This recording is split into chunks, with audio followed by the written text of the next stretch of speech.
Hello दोस्तों, आज हम चलने वाले हैं सोमनाथ टूर पे। इस पूरे वीडियो में मैं आपको बताने वाली हूँ कि किस मंथ में सोमनाथ मंदिर आना प्लान करना चाहिए, यहाँ हम किन किन साधनों से हम सोमनाथ मंदिर आ सकते हैं, यहाँ रुकने की क्या क्या व्यवस्थाएं हो सकती है और इस पूरे ट्रिप में कितना खर्चा आ सकता है, यह मैं आपको इस पूरे वीडियो में बताऊंगी। तो आप पूरे एंड तक इस वीडियो में मेरे साथ बने रहिए और अगर मेरा वीडियो आपको अच्छा लगे तो प्लीज़ लाइक ज़रूर कीजिए। जैसे कि हम सभी जानते हैं कि 12 ज्योतिर्लिंग में से जो सबसे पहला प्राचीन ज्योतिर्लिंग बोला गया है वो सोमनाथ ज्योतिर्लिंग है। तो आइए अब हम यहाँ देखते हैं कि यहाँ हम किन किन साधनों से आ सकते हैं। सबसे पहले अगर हम बात करें तो हम अगर फ़्लाइट्स की बात करते हैं तो फ़्लाइट के लिए सबसे नियरेस्ट एयरपोर्ट जो है वो दीव एयरपोर्ट है। अगर आप दीव एयरपोर्ट पे उतरते हैं तो यहाँ पर बाहर से बहुत सारी टैक्सीज मिल जाती हैं जो आपको इजीली सोमनाथ मंदिर तक छोड़ देती हैं। इसके अलावा अगर आप बसेस भी हैं और अगर आप आना चाहें ट्रेन के रूट से, बाय ट्रेन से अगर आप आना चाहते हैं, सबसे नियरेस्ट स्टेशन वेरावल है। वेरावल से सोमनाथ मंदिर की दूरी तकरीबन 7 किलोमीटर है और यहाँ पर आप स्टेशन से उतरकर स्टेशन के बाहर यहाँ पर भी बहुत सारे ऑटोज़ खड़े रहते हैं जो 50 रुपये लेकर आपको मंदिर तक छोड़ सकते हैं। इसके अलावा आप खुद की कार से भी आ सकते हैं। यहाँ मंदिर ट्रस्ट के द्वारा जो बसेस चलाई जाती हैं उनसे भी आ सकते हैं और जो बसेस चलती हैं वो द्वारका से सोमनाथ तक 4 या 5 घंटे लेती हैं और बस स्टैंड भी सोमनाथ मंदिर के जस्ट पास में ही है। और अब इसके बाद अगर हम बात करें तो सोमनाथ पहुंचकर वहां पर हमें रुकना कहाँ पर है। मंदिर परिसर में बाहर ही आपको बहुत सारी धर्मशालाएं मिलेंगी जहां 100 से 300 तक का किराया हम दे सकते हैं। इसके अलावा अतिथि गृह जो मंदिर ट्रस्ट के द्वारा चलाए जाते हैं, इसमें 2 बेड नॉन एसी आपको 1000 रुपया लगता है किराया और वहीं पे 2 बेड विथ एसी आपको 1300 रुपये किराया लगता है।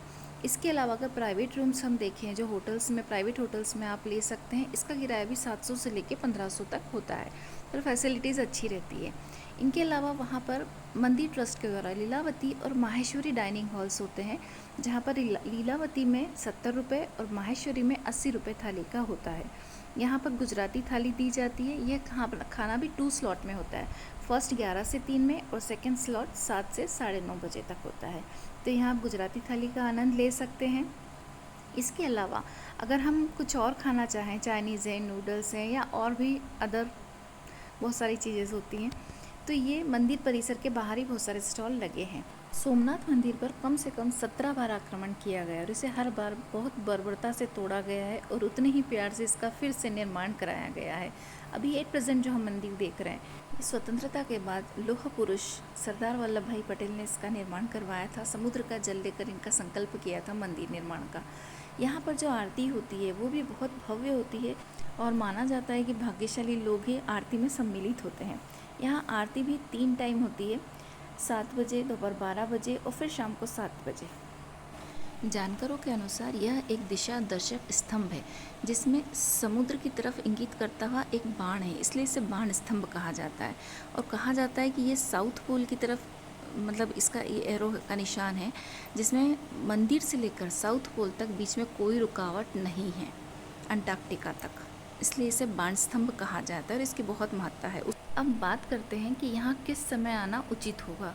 तो यहाँ समर में बहुत ज़्यादा गर्मी होती है, बहुत ज़्यादा धूप होती है, इसलिए इस समय यहाँ आना ठीक नहीं है। यहाँ का बेस्ट टाइम नवंबर टू अप्रैल है, मतलब थोड़ा सा ठंडक के समय में यहाँ आना बहुत अच्छा लगता है।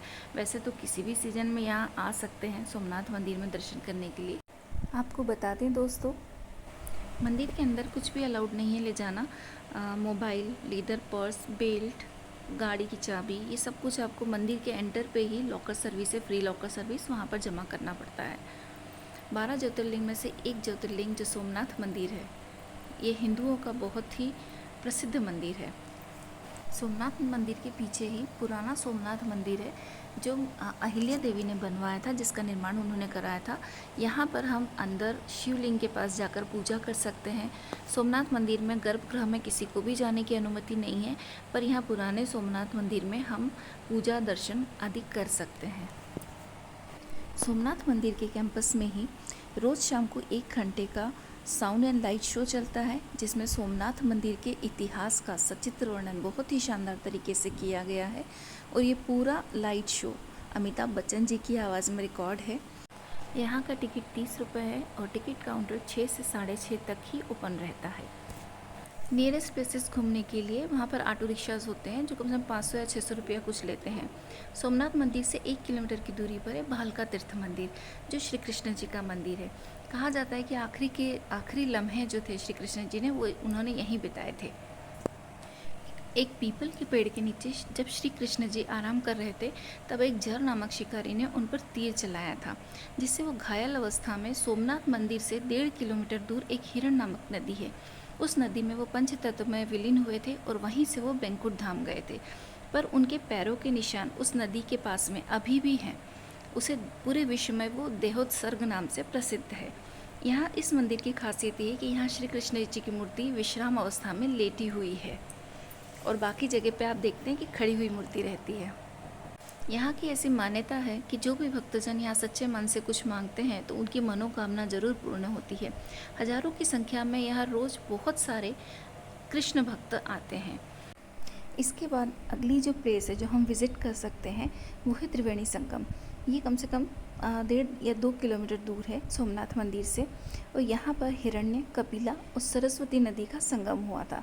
इसे महासंगम कहा जाता है। अब अगली जो ये प्लेस है यहाँ पे कहा जाता है कि जो जर नामक शिकारी था उसने यहीं से श्री कृष्ण जी पे बाण चलाया था, इसलिए इस जगह को बाण गंगा कहा जाता है। अब यहाँ पर प्राकृतिक शिवलिंग है। प्राकृतिक शिवलिंग के आप दर्शन कर सकते हैं यहाँ पर लहरों के नीचे। यहाँ पर कहते हैं कि 5 शिवलिंग है, पर यहाँ लहरें इतनी तेज़ है कि सिर्फ 2 या 3 शिवलिंग के ही दर्शन हो पाते हैं। यहाँ लहरें बहुत ज़्यादा तेज़ चलती है, इसलिए आप जाएँ तो थोड़ा सतर्क होकर जाएँ, क्योंकि यहाँ लहरों के नीचे रेत नहीं है, पत्थर है, तो थोड़ा संभल कर जाएँ।